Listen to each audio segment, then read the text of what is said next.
Saya ucapkan terima kasih sekali atas kehadirannya. Novel ini sebenarnya dibuat atau ditulis oleh Mbak Wahyuni Revi dalam waktu yang cukup lama, yaitu kurang lebih 1,5 tahun.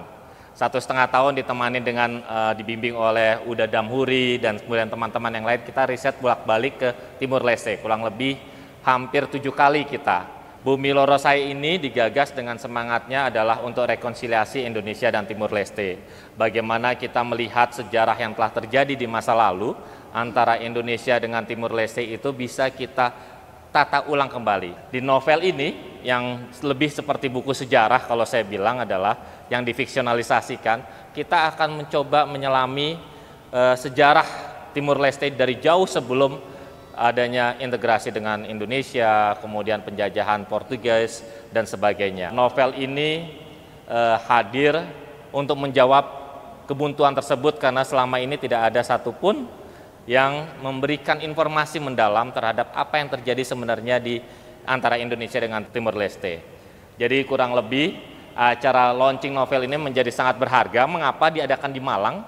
Ini permintaan khusus dari penulis kita, pengarang kita, Mbak Wahyuni Revi, karena Malang ini dahulu kala, tahun-tahun 90-an menjadi pusat dari pergerakan mahasiswa-mahasiswa Timur Leste yang menuntut kemerdekaan dari Indonesia.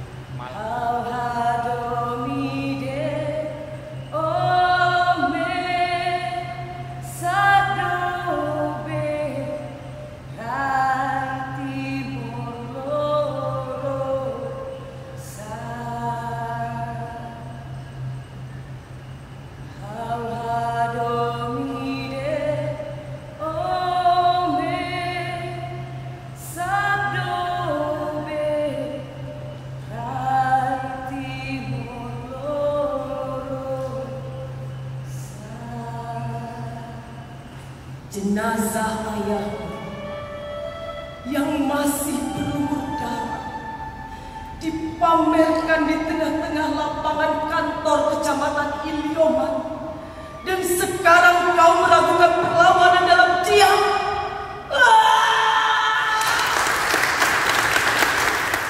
Rambut ikal gondrong khas lelaki timur dibiarkan terurai begitu saja, sebagaimana jenggot sepanjang 1 jengkal yang ujung-ujungnya hampir bersentuhan dengan area dada. Hanya seragam militer usang dan baret hijau kuda yang dapat menandai bahwa ia adalah seorang komandan bagi beberapa orang gerilyawan volunteer yang tersisa di hutan persembunyian ini. Bagi yang melihat perawakannya untuk kali pertama, dipastikan akan gemetar berhadapan dengan sosok yang bengis itu. Tapi kami sudah berbulan-bulan lamanya berdekatan dengannya. Meski setiap kali ia berkesempatan pulang ke sana ini, tak sepatah kata pun bahasa yang keluar dari mulutnya. Kami tidak gentar mengendus aroma tubuhnya, sebab ia adalah panutan, adalah komandan yang bertanggung jawab penuh atas hidup dan mati kami. Sore itu segera beranjak malam, dan pada titik bertukarnya terang dan gelap adalah waktu yang tepat bagi ibu-ibu untuk memasak, menyiapkan ransum seadanya bagi pasukan yang baru saja kembali dari sebuah operasi penghadapan. Beberapa orang bocah bertelanjang kaki sedang menghimpasi asap yang membumbung dari sebuah tungku perapian. Tangan-tangan mungil itu bergerak dalam tempo perlahan yang tampak bagai sedang mengiris-ngiris lapisan-lapisan asap dengan selembar daun kering yang kelebarannya lebih luas dari ukuran tubuh mereka. Daun itu meliuk-liuk mengikuti gerakan tangan mereka. Saat mengudara, gumpalan asap yang telah menyepi seperti embun senja tak bakal memancing perhatian. Saat kerja iris-mengiris asap yang bersumber dari sebuah tungku perapian dapur darurat itu berlangsung. Kadang-kadang terlintas dalam pikiran mata pisau Wandra di Ilyoma saat melukai Miguel, ayah kandung Erika de Freitas, setelah penyamanannya ketahuan. Bila pisau daun anak-anak hutan ATKW hanya mengiris asap yang mustahil mengucapkan darah, maka goresan mata pisau Wandra yang tak henti-henti memburu kami itu telah membuat Miguel kesakitan. Ia turun ke dalam keramaian guna menunaikan tugasnya sebagai semut. Tapi setelah berhari-hari, ia tak kunjung kembali ke sarang ini. Hingga pada suatu pagi berkabut, kami mendengar kabar ia telah tiada dan kami tidak akan melihatnya lagi untuk selamanya.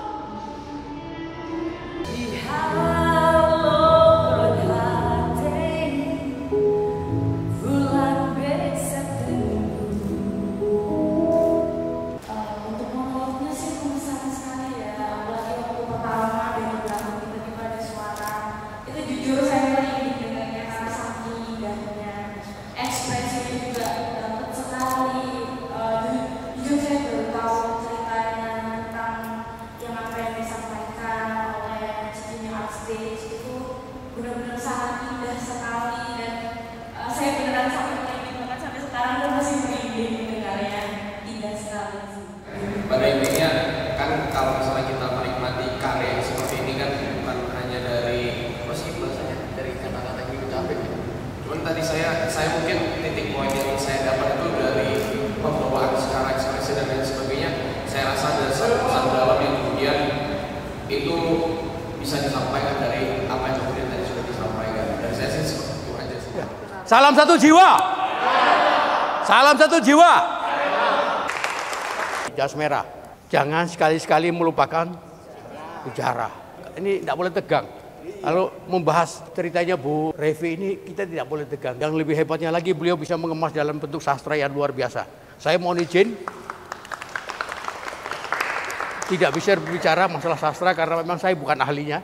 Semua serahkan kepada ahlinya.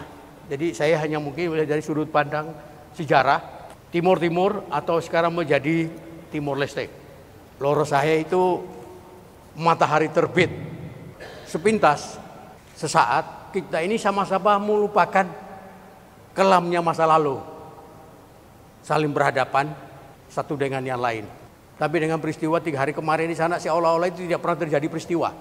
Saling bermusuhan antara, dalam tanda petik bukan Indonesia secara utuh, tapi antara ABRI pada waktu itu dengan gerilyawan Valentil. Jadi saya kemarin waktu di sana sempat ngobrol sama pengawal. Kebetulan kita kemarin ke sana itu dikawal, terus pengawal itu bodyguardnya itu ada 8 orang. Di mana-mana kita kemana-mana mereka pasti ikut. Pada saat kita ngobrol saya sempat klarifikasi. Jangan membawa nama Indonesia atau membawa nama Timor Leste. Karena tidak semua orang Indonesia dan tidak semua orang Timor Leste itu bermusuhan.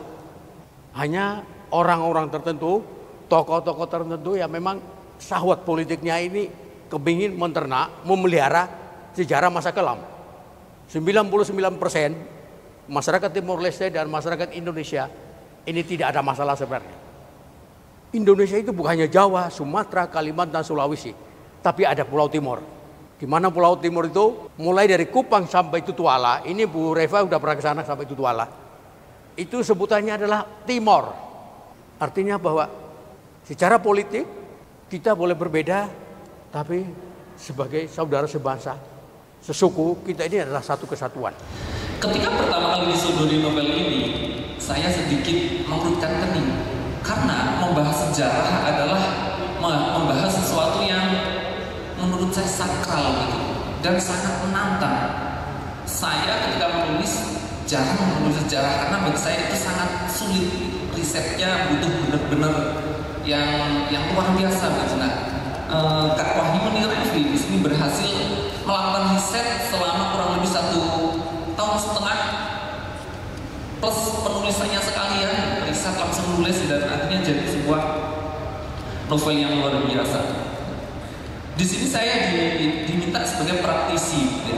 Artinya sebagai praktisi sastra, saya mencoba memandang novel ini dari segi sastra, dari segi novel, dari segi kisah anak manusia yang terjalin di dalamnya, kisah si Martino dan Elito serta hal-hal lain yang berkaitan dalam buku ini.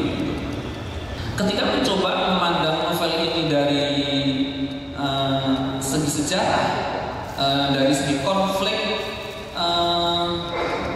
negara, konflik kelompok individu yang lebih luas, mungkin saya agak kesulitan. Mungkin harus mencoba membaca ulang dan ulang, harus membaca referensi yang lain dan sebagainya. Akan tetapi untungnya Kak Wahyuni Revi di sini menghadirkan miniatur kecil dari Bumi Lurusai pada tokohnya langsung, yaitu si Elito. Di sini saya mencoba memandang si Elito kecil ini sebagai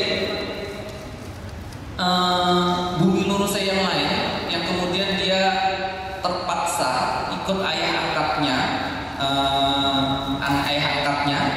dan kemudian di perjalanannya dia merasa penasaran dengan jati dirinya, dan dia mencoba untuk kembali ke ayah kandungnya yang berada di diri. Nah, berbagai upaya dia lakukan, hal-hal yang mengancam keselamatannya dan sebagainya dia lewati, hingga akhirnya di akhir cerita ini si Elito kecil ini berhasil kembali ke diri, seperti Timur Leste yang akhirnya mendeklarasikan kemerdekaannya. Saya memahaminya dari situ, saya kira memahami tokoh sebagai karakter dalam novel. Sebenarnya ini cerminan dari konflik besar yang ada dalam novel ini. Bagaimana si Elito ini mengalami kegalauan. Saya ikut bapak kandung saya ikut bapak angkat saya, apakah saya akan kembali ke ayah kandung saya? Gitu. Akhirnya dia kembali ke ayah kandungnya. Prioritas dari novel ini, tokoh-tokoh dalam novel ini pada akhirnya adalah cinta. Gitu. Konflik-konflik lain seperti balas dendam, seperti keegoisan, kepentingan dan sebagainya ternyata tersingkirkan oleh cinta. Gitu. Ada satu bab, padamkan api dendam, nyalakan cinta. Saya pikir ini menjadi cahaya dalam novel ini bagi tokoh-tokohnya, bahwasanya akhirnya mereka kembali pada cinta, kembali pada hal-hal yang ternyata lebih prioritas bagi kehidupan mereka. Sejarah tentang Timur, tentang Timor Leste dan sebagainya tidak banyak diangkat di Indonesia. Cuman beberapa kali ada, beberapa kali seperti Sino dan sebagainya dalam bukunya Saksi Mata dan sebagainya. Di sana tentu berbeda dengan karya sastra yang diangkat Kak Revi ini. Di sini saya mencoba melihat dan tidak ada keterpihakan atau menyudutkan salah satu pihak dalam novel ini. Semua tokoh, semua partai, semua pihak itu terasa sebagai korban, terasa sebagai yang sama-sama mementingkan cinta, sama-sama mengharapkan kedamaian, tapi itu mereka terus berlanjut karena tanpa mereka sadari ada kepentingan global yang menunggangi konflik-konflik individu mereka di sini. Nah, saya kira layak untuk membaca novel ini. Ada banyak tips. Sebagai ketuaan sebuah novel, saya kira ini berhasil. Saya yang belum pernah menyimak, membaca tentang Lurusai, begitu saya membaca Lurusai, saya seperti melihat sebuah keutuhan sejarah dari sebuah negeri, dari sebuah kelompok begitu.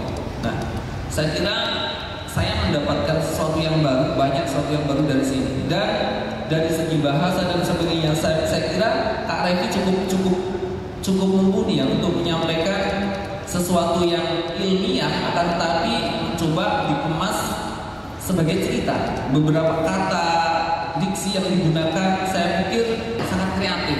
seperti dibatukan dan sebagainya, anak-anak meniris asap, dari judul-judul perbabnya saja sudah cukup menyampaikan bahwasanya ini tuh sastra, ini tuh adalah sesuatu yang sejarah disampaikan dengan cara indah gitu.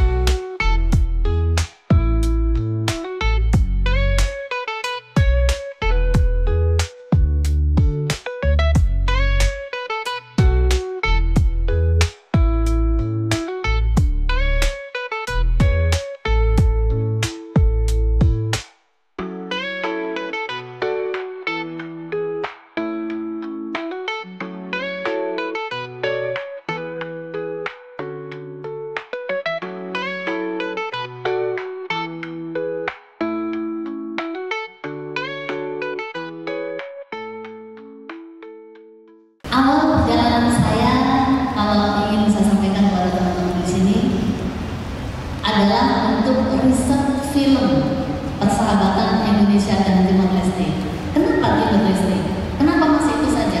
Ini dulu adalah bagian kita, negara Pulau Timor yang akhirnya dipisah, yang tadi disampaikan oleh Perdana Menteri, dan namanya adalah Lorosai bagian timur. Loromonu adalah Nusa Tenggara NTT, Timur Barat dan Timur Timur. Di Timur Barat kita adalah NTT, Nusa Tenggara Timur. Perjalanan saya tadi disampaikan untuk riset film ini, dalam setiap langkahnya, pertama kali saya datang di negeri Timor Leste, saya menemui juga orang-orang yang juga mencintai negaranya.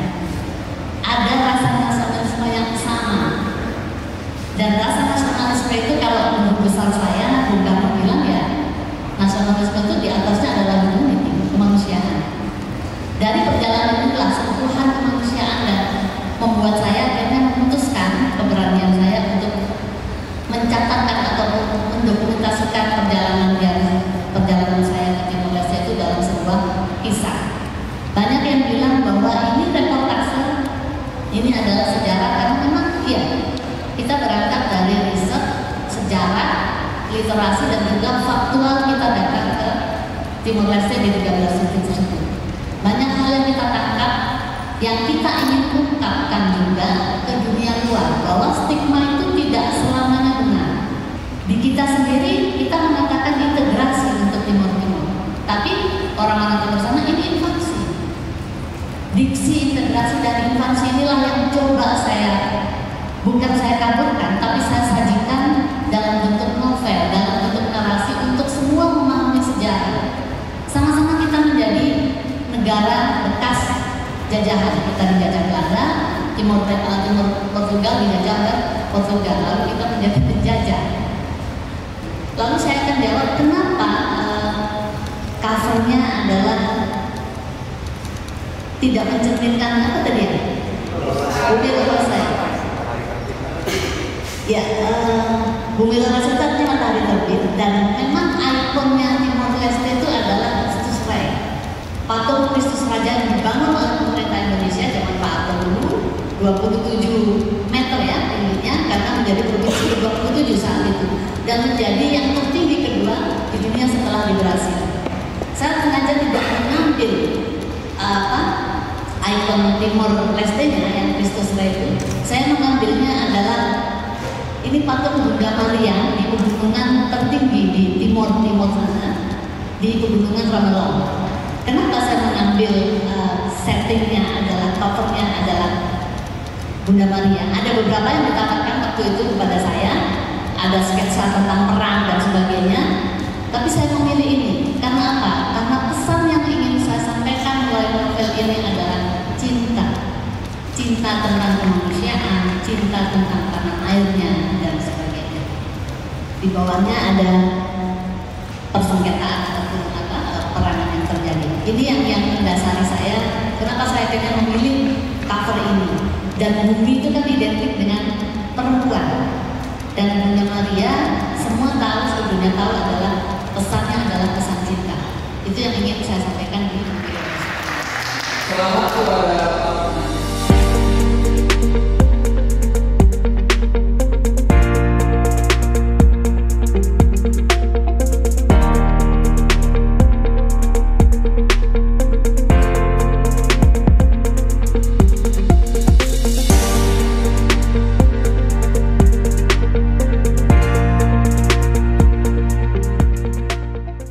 Saya Joko Saryono, saya sudah membaca buku novel Bumi Loro Sae karangan Mbak Revi. Buku ini saya kira dalam berbagai sisi memiliki relevansi dan kontekstualitas dengan masa kini. Sebagai pendidik bahasa dan sastra, saya melihat novel Bumi Loro Sae ini memiliki relevansi yang tinggi untuk pendidikan bahasa dan sastra, pendidikan karakter, moral, kemudian juga untuk pendidikan pemahaman antar budaya. Novel ini bisa menjadi suatu jembatan, instrumen, bahkan menjadi suatu gorong-gorong yang bisa mengalirkan nilai-nilai, corak-corak, karakter, sikap-sikap yang terdapat di dalam berbagai tokoh yang mengedepankan cinta damai, persaudaraan, rekonsiliasi, dan lain-lain. Saya kira itu memiliki relevansi untuk bahan pendidikan bermacam-macam tadi, juga bisa menjadi sumber belajar untuk pendidikan perdamaian, pendidikan karakter, pendidikan budi pekerti, pemahaman antar budaya. Nah, karena itu novel ini memiliki nilai lebih daripada novel-novel yang lain. Secara khusus, novel ini memiliki relevansi dan nilai lebih bagi generasi muda Indonesia dan generasi muda Timor Leste. Kedua generasi yang lahir sesudah deru haru biru, konflik, mungkin peperangan, dan berbagai persengketaan lain, saya kira bisa belajar dari novel ini. Dengan belajar bersumberkan, berbahankan novel Bumi Loro Sae ini, para generasi muda itu bisa mendapatkan asupan sumber belajar yang lain, gaya belajar yang lain, kemudian juga satu cara memahami sejarah yang lain.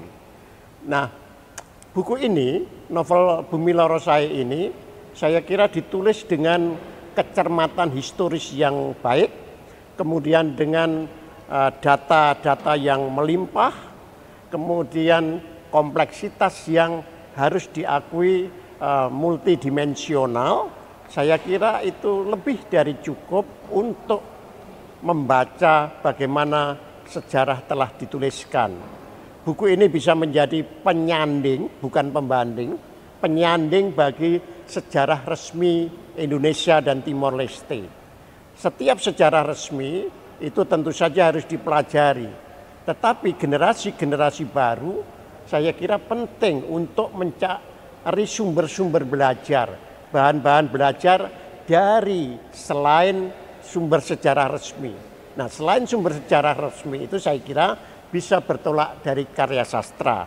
Novel Bumi Loro Sae ini saya kira menjadi salah satu sumber belajar bagi generasi muda kedua belah bangsa. Bahkan lebih baik bila generasi muda kedua bangsa ini bisa berdiskusi, duduk bersama, kemudian mendiskusikan apa yang terjadi itu. Sebuah novel yang bagus bagi saya itu memiliki multidimensi dari segi estetik, dari segi etik, dari segi filosofis, dan dari segi bahkan spiritual. Novel ini saya kira memenuhi hajat-hajat itu. Bagi para pembaca yang ingin bertolak dari dimensi estetik, saya kira tidak akan dikecewakan. Novel ini dibuka dengan ungkapan-ungkapan yang metaforik, kalimat-kalimat, diksi-diksi yang hidup. Karena itu yang gemar dari dimensi estetik bisa masuk melalui itu. Tetapi ketika masuk ke dalam, itu akan melihat bagaimana dimensi etik dari kedua belah pihak itu terlihat.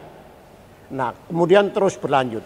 Yang senang filosofi saya kira bisa masuk pada dimensi-dimensi filosofi.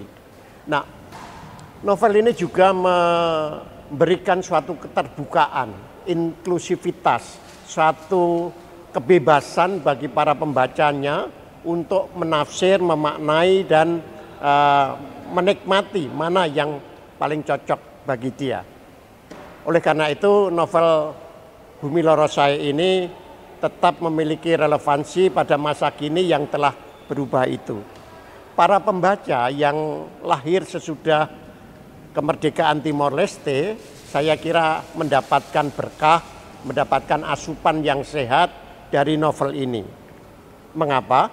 Karena novel ini secara historis itu bertolak dari data-data yang bisa dipertanggungjawabkan, data-data yang melimpah, data-data yang memang diambil dari sebuah riset yang memerlukan ketekunan, kerapian, bahkan mungkin energi yang lebih.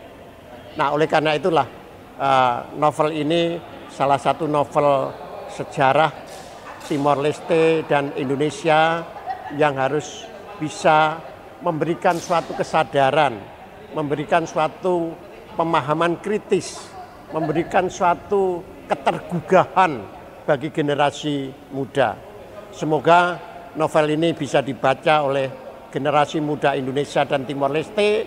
Semoga buku ini bisa menggugah, selain menyadarkan generasi baru itu untuk hidup lebih baik lagi. Novel memberikan kebebasan, dan novel ini memberikan kebebasan, tapi novel juga bisa memberikan pencerahan dan ketergugahan. Novel ini bisa mencerahkan dan menggugah batin siapa saja, terutama generasi muda kedua belah pihak, yaitu Timor Leste dan Indonesia.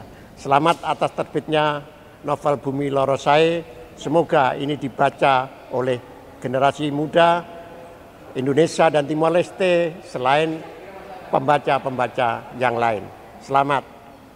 Terima kasih. Assalamualaikum. Pertama-tama saya ucapkan selamat kepada Kak Wahyuni Revi yang sudah menerbitkan novelnya Bumi Loro Sae.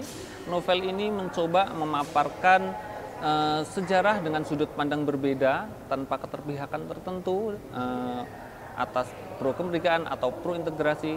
Yang jelas novel ini mencoba mengangkat tema cinta secara universal. Konklusi yang saya dapatkan dari novel ini sebagai pembaca adalah bahwasanya novel ini mencoba mengangkat, menjunjung tinggi kemanusiaan. Dimanapun kita lahir, dimanapun kita tumbuh, kita sejatinya di bawah matahari adalah satu sebagai manusia. Artinya dalam kelompok yang lebih besar sebagai sebuah bangsa dan sebagainya, kita tetap menjalin hubungan baik Indonesia ataupun Timor Leste, sebagaimana hubungan manusia dengan manusia lain yang menjunjung tinggi kemanusiaan, yang menjunjung tinggi nilai-nilai positif yang berujung pada sebuah kata, yaitu cinta. Terima kasih. Halo Sobat Revi, kali ini aku lagi ada di Malang ya, di MCC, sedang review novel aku Bumi Loro Sae. Kalian tahu 6 Februari lalu Bumi Loro Sae ini di-launching di Antara Heritage dengan Mas Anas Urbaningrum, dan kali ini di Malang, di MCC. Berikutnya akan ada di UNESA besok pagi, dan setelah itu di Jawa Tengah, dan mungkin akan ada ke Palu ataupun juga ke Manado. Kalau kalian ingin tahu tentang Bumi Loro Sae ini, segera deh, grab it deh. Kalian bisa dapatkan ini, ada WhatsApp-nya nanti di situ. Bumi Loro Sae ini menceritakan tentang termin waktu saat Timor Portugis, Timor dan juga Timor Leste. Ada banyak kisah di dalamnya yang aku rangkai dan aku ramu menjadi sebuah fiksi, di mana kalian juga bisa menjejakin ataupun belajar tentang sejarah yang telah terjadi dan yang akan terjadi yang kita inginkan antara hubungan Indonesia dan Timor Leste. Yuk, kepoin ya, beli ininya, Bumi Loro Sae.